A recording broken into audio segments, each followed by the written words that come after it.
video conference services, what we do and don't have on order, and then we go right off the rails. This is MacVoices. Today's edition of MacVoices is supported by Coinbase. For a limited time, new users can get $10 in free Bitcoin when you sign up today at coinbase.com/MacVoices. Welcome to MacVoices. This is the talk of the Apple community, and I'm Chuck Joyner. Folks, this is part 3 in a 3-part MacVoices live discussion. This time we talk about what Apple hardware we do and don't have on order. We also touch on video conferencing services and some of our experiences with them. And then we go right off the rails, or maybe on the rails, depending on your perspective. Let's go back and let the panel do the talking. Yeah. Sorry, I didn't mean to interrupt. No. This can take us, I think we were kind of done with the other, but this sort of takes us in another direction of, some of all the video conference services out there. I admit, it seems like every week I'm attending something from a new service. And some of them are pretty darn sharp, and some of them are not. Yeah.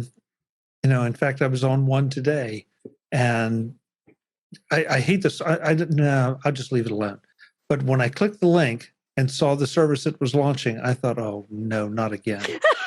And we're using a different one than last year. And yeah. The one we used last year, we weren't going to go with again, but the PGA went with it. So like the PGA Pros, because I was poking around on my mom's computer for her conference. I was like, let me look at your platform. I think this might be the same one. And it totally was. Yeah. Well, I know one that I had experience with last year and this year. Last year, it was okay. There were a lot of rough spots. This year, they had really improved it greatly. And I think, you happen to know which one? Are you willing to say? I'm not going to say here. I can tell you after hours. Okay. It surprised me so. And I think at least 50% of that improvement was the fact that the person operating the system understood it and knew what to do with it. Before, I think things were being slapped together and just brought up to speed because, there a lot of that happened last year. Yeah, well, there was money to be made in virtual conferences, and not everybody was experienced with Zoom, or Zoom, at least in their opinions, didn't necessarily meet their needs or desires. So, yeah. One more time, and I want to make sure we do this. It probably won't help you as far as folks listening to the recording, but for anybody live that wants to go, what's the URL to go and sign up? Oh, I can give it to you because it's not pretty. I can give it to you to put in the show notes, and I can put it up in the chat. Okay, I just have to go grab it. Yeah, throw it in the chat so people, because this one, as I recall, there's a free tier. Is that correct? No, there's a coupon code though. There's just a paid tier and a higher paid tier. Think of it as like OmniFocus. Okay, well, just throw everything in the chat that you can. And folks, if you are interested in this and you want to hear Brittany speak in 720p chunks, check it out. I'll try to find it for you. Sounds like a great marketing opportunity for next year. Yeah. Yeah, I was thinking the same thing, Jeff. It's like if you have a conference that has an ugly URL, that's not good. Oh, it's our fault. Because we have a website that goes to it, and I don't think it's very pretty. So I'm just going to give people the direct link. There's always shorteners. Yes. And had I thought about this ahead of time, I might have done that, but I didn't. So I'll find it and post it in there. Yeah. Well, we started off the show by talking about anybody who had new Apple gear in hand or on order. Brittany, I know you have a MacBook Pro on order. Mark, do you have anything on order? No, but I do have new Apple gear. Well, it's new to me at least, and it's M1 MacBook Air.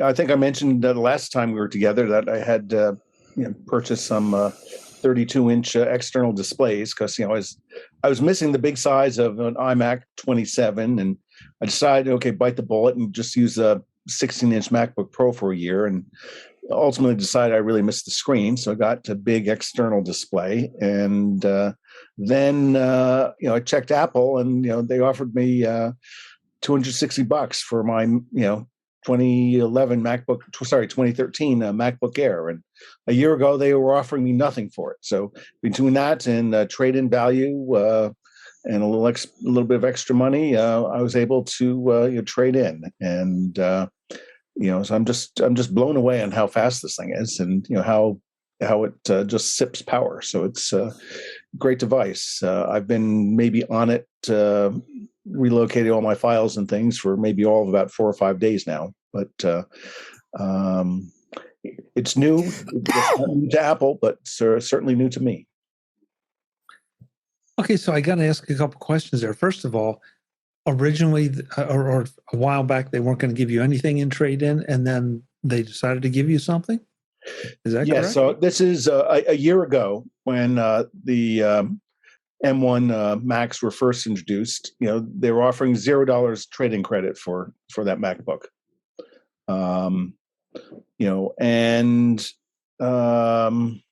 Or actually maybe they were offering a little bit, but it seemed to disappear after about a month's time. So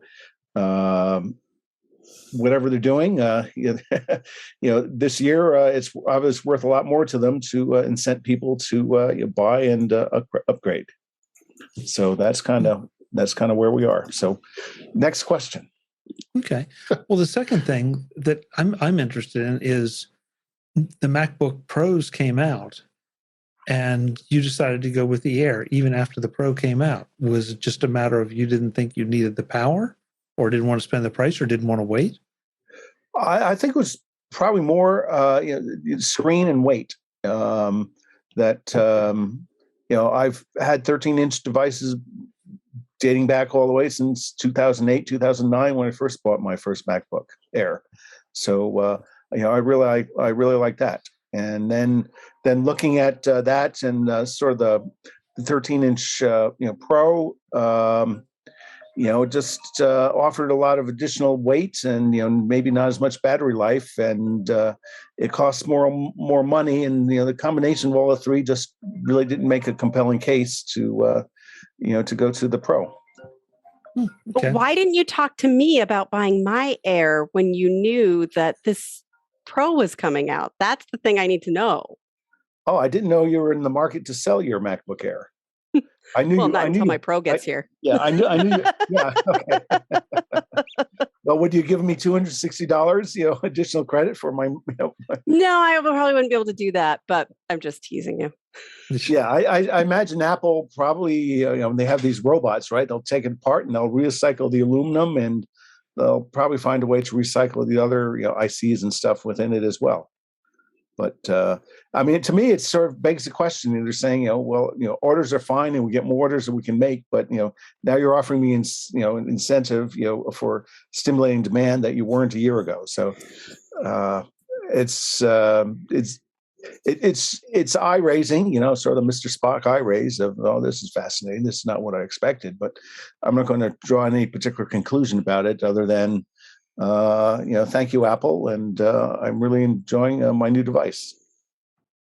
So I can't help it. I've got to say this. It's interesting to me that you see that as an incentive, and I'm questioning where Apple has decided there is a value in that machine, because I don't for a second believe that they really think that that trade-in is going to incent you to upgrade. I have a hypothesis. I mean, it's I don't know. I mean, it's not, it wasn't the entire thing, but it was a little bit of a bonus surprise. Yeah. Sure. Jeff, I'll take your hypothesis because I really don't have one.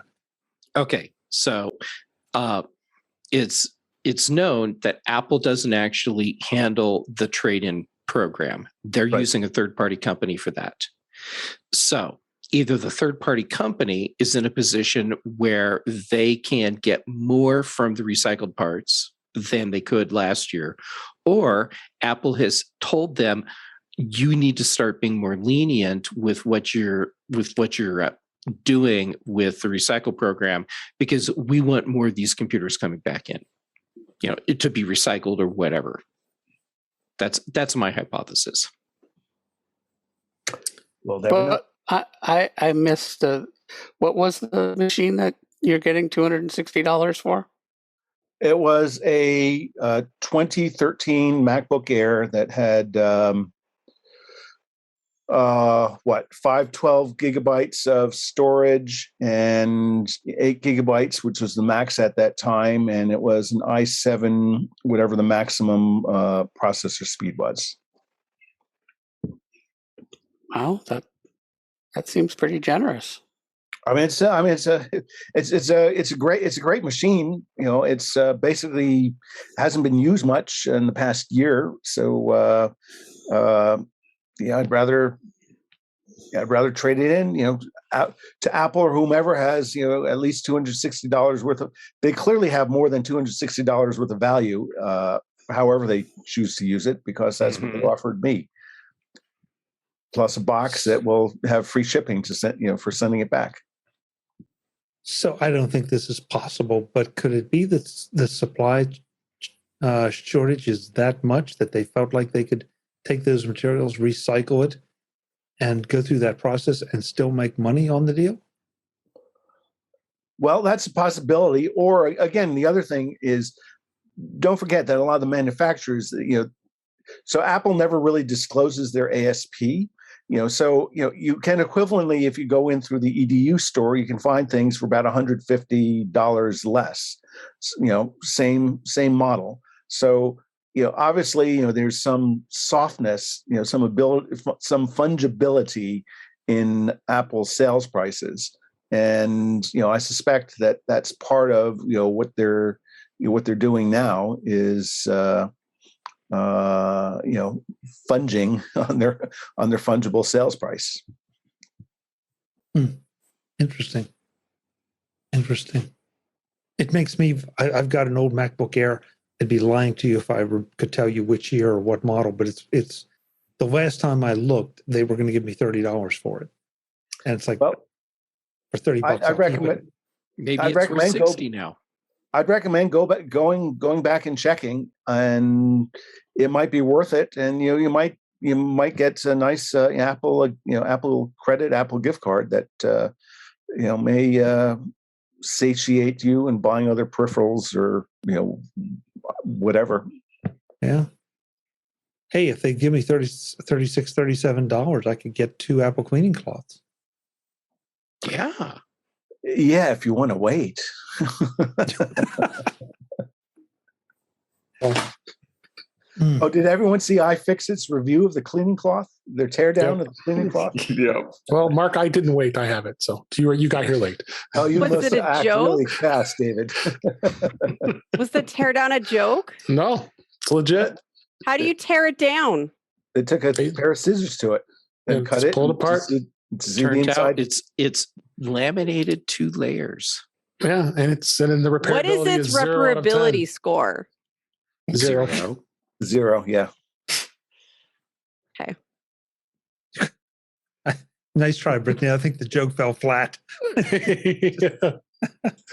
Yeah, I think the reason is they buried it inside of a review of of a MacBook Pro, it instead of having it as a standalone on its own. But it falls outside of their typical scope. Yeah. Well, you know what I discovered this week? No, okay. Tell us. What? When you refresh the Apple Store app, it doesn't make your computer show up faster.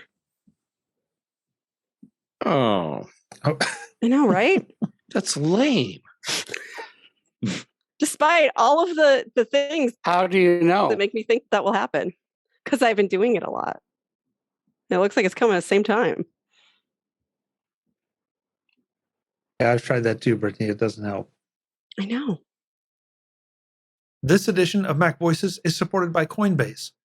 For a limited time, new users can get $10 in free Bitcoin when you sign up today at coinbase.com/MacVoices. Cryptocurrency might feel like a secret or exclusive club, but Coinbase believes that everyone, everywhere, should be able to get in the door.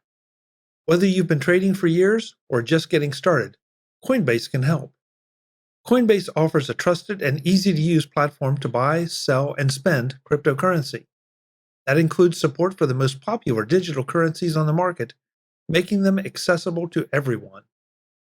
Coinbase offers portfolio management and protection, learning resources, and a mobile app, so you can trade securely and monitor your crypto all in one place.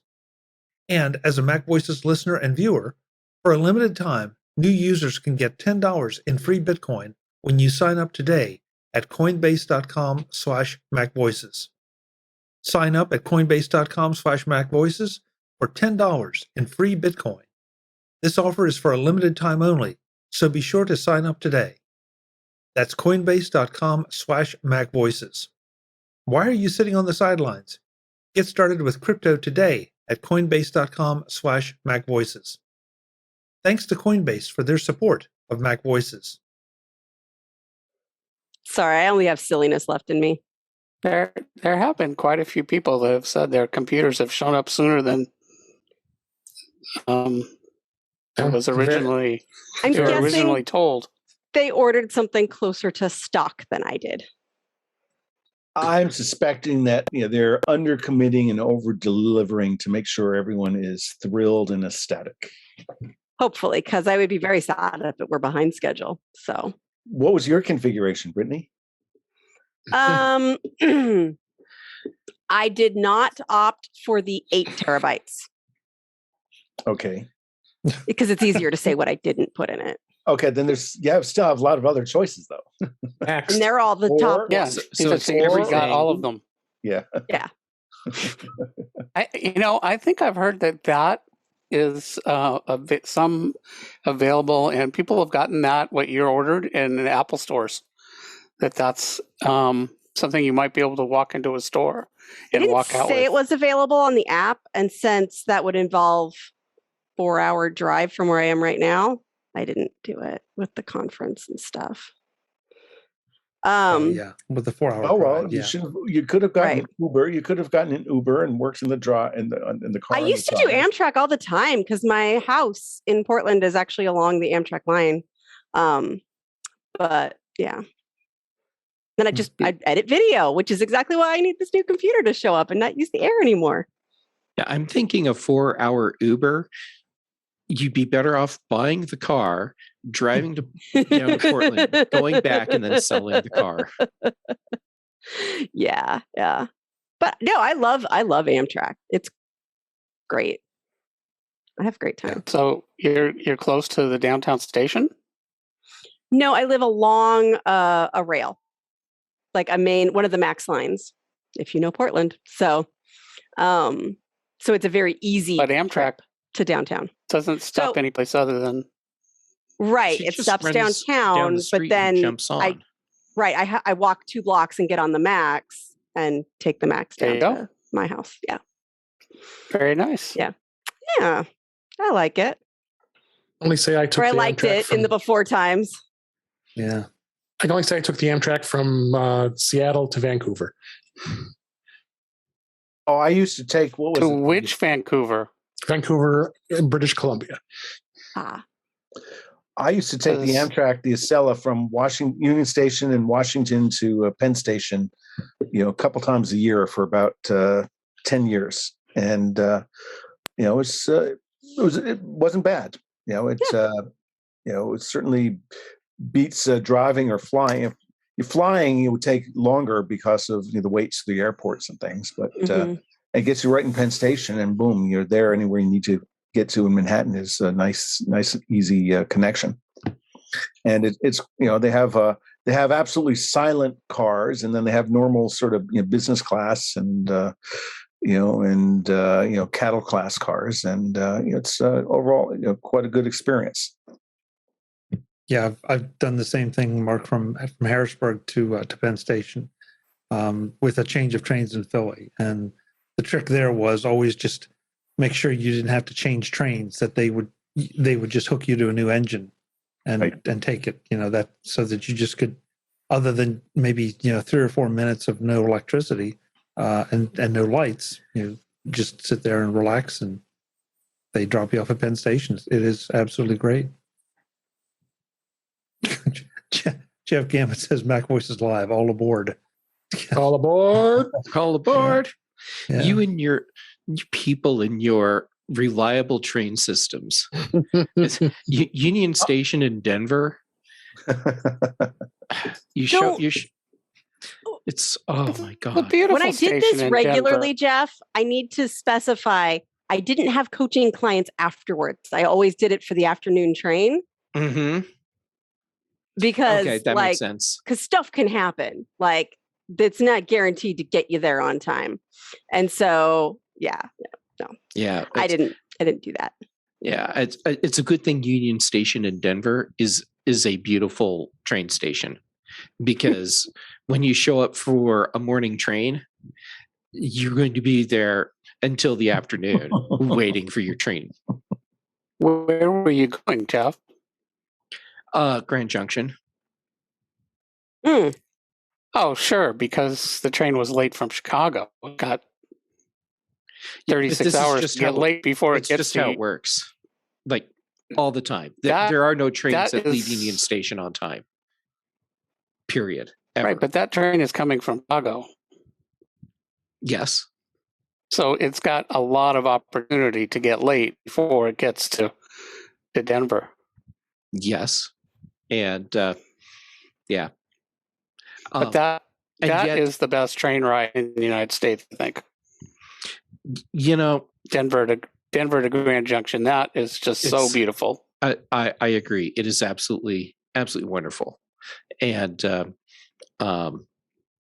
yeah, just amazing. And if you ever have the chance to do it, totally do it, and you do it as an experience. You know, it's not like you're thinking, oh, I need to do a quick train ride halfway across Colorado, so let's just go do this. No, you plan to have your downtime waiting several hours for your morning train, and in many cases your cars will be there, but there's just no engine to take them anyplace. Right. I was hoping to drive it this past June, but there was some rain and parts of Highway 70 were closed due to mudslides. So they're still closed. Yeah, they're still closed. Wow. Because we ended up going north to 80 highway, Interstate 80 through Wyoming, and Wyoming back down into Salt Lake City to resume our planned trip. But really, they're still closed. That's amazing. Well, it's more like It was more than some rain. Yeah, it was pretty massive. Okay. Jeff, how long is the train ride from Denver? From Denver to Grand Junction. I mean, since it's so beautiful, what kind of time commitment are you investing? I want to say it's like 6 hours, but I'm not sure, because you have the frustration waiting for the train. Basically all day. It's all day. Yeah. Okay. Yeah, it's an all day thing. Whatever. But the thing is, once you're on the train, it doesn't matter, because it's just this glorious experience of getting to see all of this Colorado stuff that you typically don't get to see. And I mean, it follows doesn't matter the Colorado what time of year. River for 240 miles. Yes, and there's some of the canyons there's no road. It's 9 hours. 7 hours. 9 hours. 9 hours. Okay. Well, it felt like 6. So there's a stretch when you're going along the river where if it's the time of year when people can be out river rafting, they'll moon you. It's yes, and it's a thing. They moon you.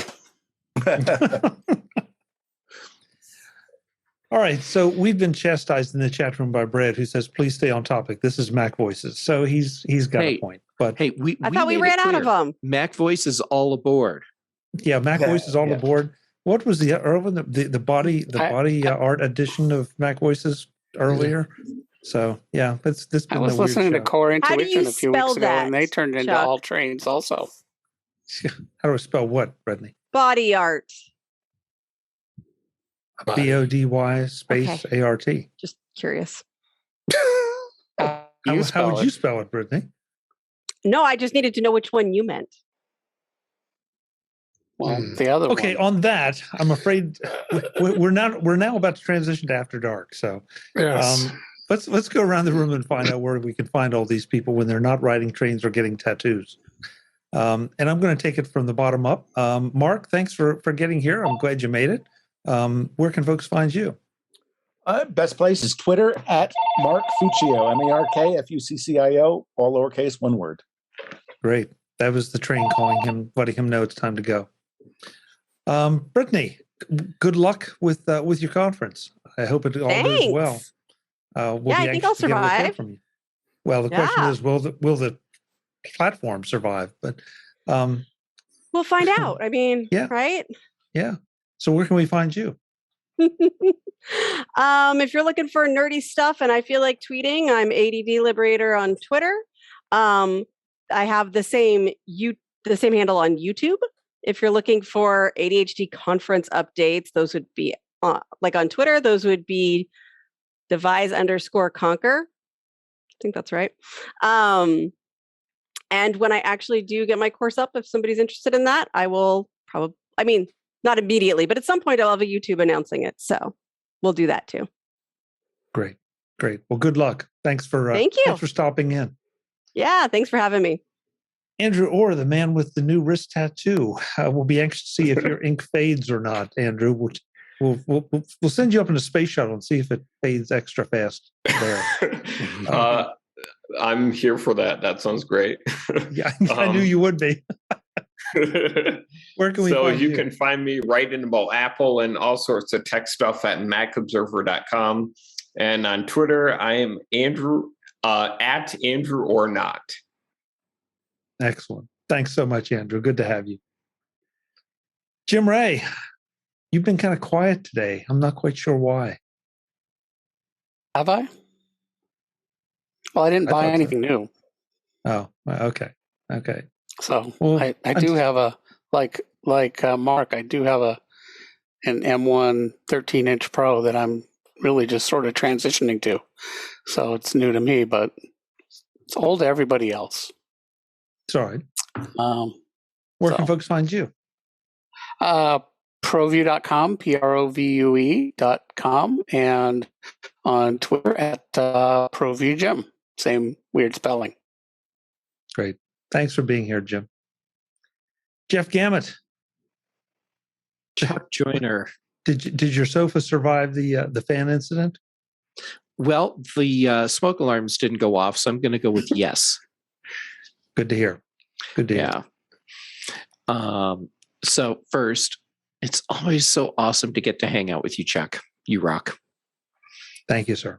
And then second, Twitter and Instagram, JGamet, youtube.com/JGamet for my videos. And here on Tuesdays, Thursdays, the Big Show, Fridays, the Mac Show, and some weeks on Thursdays, In Touch with iOS. And recently I've done Apple Context Machine, and in a few minutes with Ken Ray. I get around. Yes, excellent. Just Google him. He's everywhere. Just Google me. Last but not least, Mr. David Ginsburg, the man with the expensive cloth. Where can we find you, David? I will also second that. It's always great to be here with you, Chuck. I will say that I am at In Touch with iOS at intouchwithios.com, and you also could find my YouTube page at YouTube channel, I should say, youtube.com/DaveG65. I'm on Twitter, DaveG65. I'm on the Mac Show with Jeff and Chuck on Fridays usually, and you can find me. Thanks. Excellent. And I've missed you guys too. We took a week off. Not going to do that again until probably toward the end of the year, depending on how the conference schedules go. But Tuesday nights is always way too much fun here. And as always, I want to thank the chat room, the folks there who are throwing comments in and just showing up every week. It's always great to have you guys. Love the comments. Love the fact that you get some value out of this, whether we're talking body art or train rides or whatever. So this is Mac Voices Live, Tuesday nights, 8 p.m. Eastern, 5 p.m. Pacific, whatever time that is, wherever you are. We would love to have you too join us at youtube.com/MacVoicesTV. So put it on your calendar. Tell your A lady, your S lady, or your G lady to remind you next Tuesday to be here. Until then, I'm Chuck Joyner. This is Mac Voices. Thanks for watching. Visit MacVoices.com for show notes and to connect with Chuck on social media. Get involved in our Facebook group or like our Facebook page, and get more out of your Apple tech with Mac Voices Magazine, free on Flipboard and on the web. And if you find value in it all, consider supporting us through either our Patreon campaign at patreon.com/MacVoices or by making a one-time donation via the PayPal link on our front page and in the show notes of each episode. You will join these fine people who help bring you Mac Voices.